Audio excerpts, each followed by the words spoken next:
ओम गणेशाय नमः। गाइस, मैं आपको आज शीतला अष्टमी में हमें क्या भोजन करना चाहिए, क्या खाना चाहिए, इसके विषय में आपको मैं एक कहानी बता रही हूँ। क्योंकि आज के दिन हमें शीतला अष्टमी के दिन हमें बरसोड़ा खाना चाहिए, मतलब रात का बना हुआ ही खाना हमें खाना चाहिए। एक बार शीतला माता ने सोचा कि चलो आज देखूं कि धरती पर मेरी कौन पूजा करता है, कौन मुझे मानता है। यही सोचकर शीतला माता धरती पर राजस्थान के डोगरी गांव में आई और देखा कि इस गांव में मेरा मंदिर नहीं है और ना ही मेरी पूजा होती है। शीतला माता गांव की गलियों में घूम रही थी। तभी एक मकान के ऊपर से किसी ने चावल का उबला पानी मार नीचे फेंका। वह उबला पानी शीतला माता के ऊपर गिरा, जिससे शीतला माता के शरीर में फफोड़े झाले पड़ गए। शीतला माता के पूरे शरीर में जलन होने लगी। शीतला माता गांव के इधर उधर भागकर चिल्लाने लगी, अरे मैं जल गई, मेरा शरीर तप रहा है, जल रहा है, कोई मेरी सहायता करो। लेकिन उस गांव में किसी ने शीतला माता की सहायता नहीं की। वहीं अपने गांव के बाहर एक कुमारन महिला बैठी थी। उस कुम्हारन ने देखे कि अरे बूढ़ी माई तो बहुत जल गई है, उसके पूरे शरीर में तपन है, उसके पूरे शरीर में फफोड़े पड़ गए हैं, ये तपन सहन नहीं कर पा रही है। तब उस कुम्हारन ने कहा, हे माता, तू यहाँ आकर बैठ जा, मैं तेरे शरीर के ऊपर ठंडा पानी डालती हूँ। कुम्हारन ने उस बूढ़ी माई को खूब ठंडा पानी डाला और बोली, हे माँ, मेरे घर में रात की बनी हुई रबड़ी रखी है, थोड़ा दही भी है, तो रबड़ी और दही खा ले। जब बूढ़ी माई ने ठंडी ज्वार के आटे की रबड़ी और दही खाया तो उसके शरीर को ठंडक मिली। तब उस कुम्हारन ने कहा, आ माँ, बैठ जा, तेरे सिर के बाल बहुत बिखरे हैं, ला मैं तेरी चोटी गूंद देती हूँ। और उस कुम्हारन माई की चोटी गूंदने लगी, किंतु कंघी बालों में करती ही रही। अचानक कुम्हारन की नज़र उस बूढ़ी माई के सिर के पीछे पड़ी तो कुम्हारन ने देखा कि एक आँख भी उसके अंदर छुपी हुई है। ये देखकर वह कुम्हारन डर के मारे भागने लगी। तब उस बूढ़ी माई ने कहा, रुक जा बेटी, रुक जा, तू डर मत, मैं कोई भूत प्रेत नहीं हूँ, मैं शीतला देवी हूँ। मैं तो उस धरती पर देखने आई थी कि कौन मुझे मानता है, कौन मेरी पूजा करता है। इतना कहकर माता चार भुजा वाली हीरे जवाहरात के आभूषण पहने, सिर पर सर मुकुट धारण किए अपने असली रूप में प्रकट हो गई। माता के दर्शन कर कुम्हारन सोचने लगे कि अब मैं गरीब इन माता को कहाँ बिठाऊं। तब माता बोली, हे देवी, हे बेटी, तू किस सोच में पड़ गई है। तब उस कुमारन ने हाथ जोड़कर आंखों में आंसू बहते हुए कहा, हे माँ, मेरे घर में तो चारों तरफ दरिद्रता ही बिछी पड़ी हुई है, मैं आपको कहाँ बिठाऊं। मेरे घर में ना तो चौकी है, ना ही बैठने का आसन है। तब शीतला माता प्रसन्न होकर उस कुमारन के घर पर खड़े हुए गधे पर बैठकर एक हाथ से झाड़ू, दूसरे हाथ में डलिया लेकर उस कुमारन के घर की दरिद्रता को झाड़कर डलिया में भरकर फेंक दिया और उस कुमारन से कहा, हे बेटी, मैं तेरी सच्ची भक्ति से प्रसन्न हूँ, अब तुझे जो भी चाहिए मुझसे वरदान में तू मांग ले। तब कुमारन ने हाथ जोड़कर कहा, हे माता, मेरी इच्छा है कि आप इसी डोगरी गांव में स्थापित होकर यहीं निवास करें और जिस प्रकार आपने मेरे घर की दरिद्रता को अपनी झाड़ू से साफ कर दिया है, ऐसे ही आपको जो भी भक्त होली के बाद की 7वीं को भक्ति भाव से पूजा कर अष्टमी के दिन आपको ठंडा जल, दही व बासी ठंडा भोजन चढ़ाए, उसके घर की दरिद्रता को दूर करना व आपकी पूजा करने वाली महिला का अखंड सुहाग रखना, उसकी गोद हमेशा भरी रखना। साथ ही जो पुरुष शीतला अष्टमी को नाई के यहाँ बाल ना कटवाए, धोबी को कपड़े धुलने ना दे और पुरुष भी आप पर ठंडा जल चढ़ाकर, नारियल फूल चढ़ाकर परिवार से ठंडा बासी भोजन करे, तो उसके काम धंधे व्यापार में कभी दरिद्रता नहीं आएगी। तब माता बोली, तथा अस्तु, हे देवी, जो तूने वरदान मांगे हैं मैं सब तुझे देती हूँ। हे देवी, तुझे आशीर्वाद देती हूँ कि तू मेरी पूजा के मुख्य अधिकार इस धरती पर सिर्फ कुमार जाति का ही होगा। तभी उस दिन से डोगरी गांव में शीतला माता स्थापित हो गई।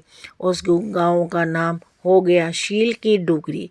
शील की डुगरी भारत का एकमात्र मुख्य मंदिर है। शीतलाष्टमी दिन यहाँ बहुत विशाल मेला लगता है। जय गणेश भगवान की जय, शीला माता की जय, जय शीतला अष्टमी माता की जय। धार्मिक मान्यताएं इस दिन माँ शीतला का पूजन करने से कई तरह के दुष्प्रभावों से भक्तों की मुक्ति मिलती है। मानता है कि माता शीतला का व्रत रखने से कई तरह के रोग दूर होते हैं। इसके साथ ही लोग पूरे साल चर्म रोग व चेचक जैसी बीमारियों से भी दूर रहते हैं। इस दिन व्रत कथा का पाठ भी करना चाहिए। अब मैं आपको इसकी कहानी सुनाने जा रही हूँ। एक गांव में ब्राह्मण दंपति रहते थे। दंपति के दोनों बेटे और दोनों बहुएं थीं। दोनों बहुओं को लंबे समय के बाद बेटे हुए थे। इतने में शीतला अष्टमी, जहाँ अष्टमी का पर्व बनाया जाता है, का पर्व आया। घर में पर्व के अनुसार ठंडा भोजन तैयार किया जाता है। दोनों बहुओं के मन में विचार आया कि यदि हम ठंडा भोजन कर लेंगी तो बीमार होंगी। बेटे भी अभी छोटे ही हैं।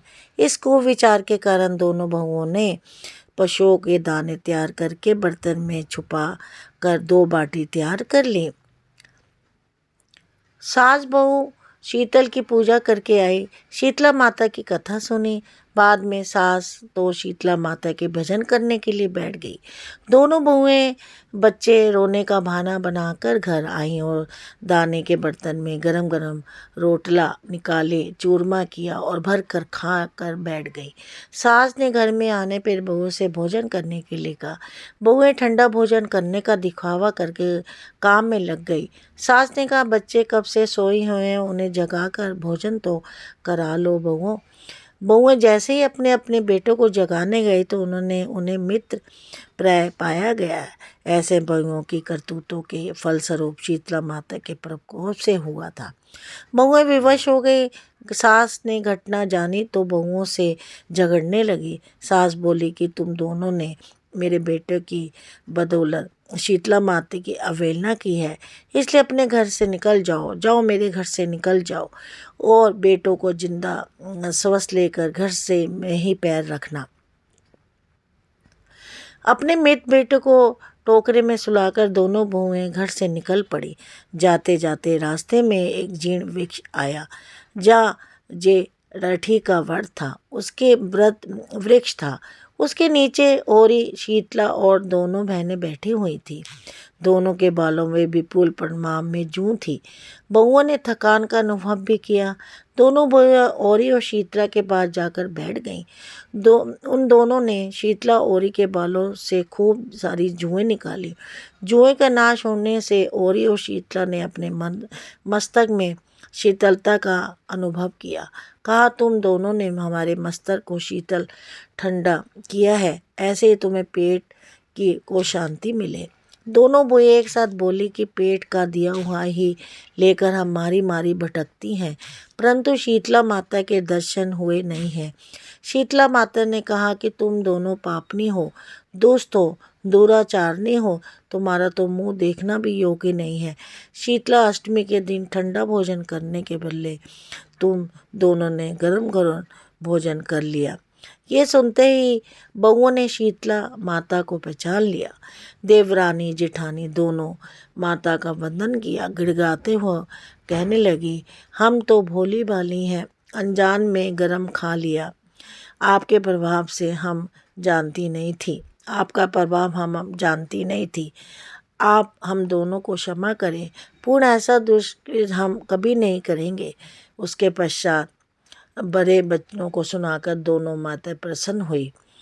शीतला माता ने मृतक बालकों को जीवित कर दिया।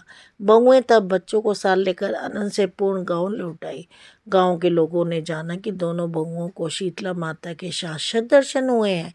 दोनों को धूमधाम से स्वागत करके गांव प्रवेश करवाया। बहुओं ने कहा, हम गांव में शीतला माता के मंदिर का निर्माण कराएंगी।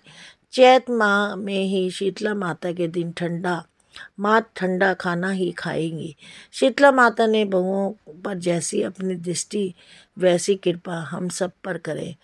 हम पर भी करे। श्री शीतला माँ सदा हमें शांति, शीतलता व आरोग्य दे। सब माँओं को अपने बच्चों के लिए कथा जरूर सुननी चाहिए। जय माँ शीतला माता की जय।